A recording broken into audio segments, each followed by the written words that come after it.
قبل ما نبدا في تقديم المؤتمر هذا ثم عدة نقاط مدنيه نوضحها. نعرف انه باش يكون محور اللقاء هذا مهم جدا. تعرفوا اليوم اللي نعيشوا في وضعيه سبيسيال في جامعه روسيه كره القدم، وضعيه رئيس الجامعه السيد وديع الجليل. نعرف اللي باش تسالوني على الموضوع هذا، دونك جونتيسيب نحاول نوضح الموقف.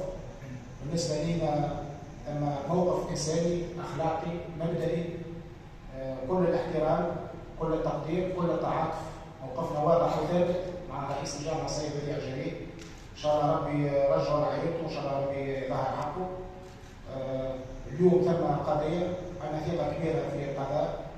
وخيال من اعضاء المكتب الجامعي، الساده المحامين، لجنه الدفاع على السيد وديع الجليل اللي كانت موقفها واضح، عبرت على الموقف بتاع الجامعه، عبرت على الموقف بتاعهم.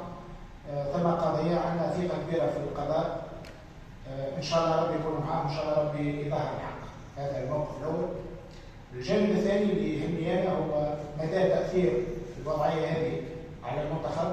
اللي يهمني انا الجانب الفني كيف بضروري ثم زوج زوايا مهمين.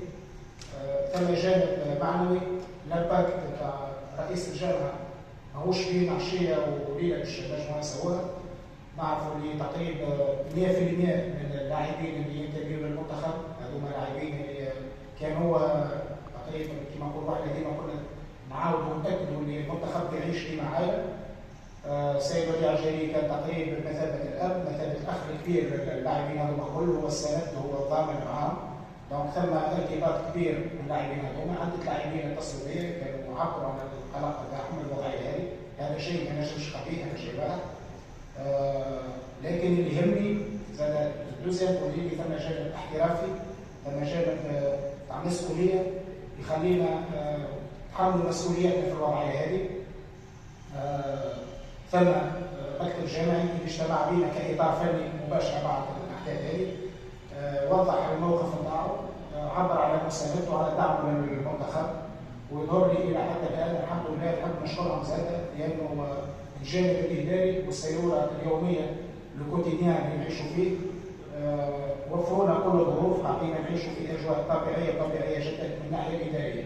دونك هذا الموقف حبيت نوضحه. ثم جانب اداري قاعد يصير بصفه طبيعيه، لكن ثم جانب انساني، جانب معنوي مهم جدا. الامباكت بتاع الرئيس ما نجموش نتعداو عليه. دونك هذا باش ما نبقاش نعاود في نفس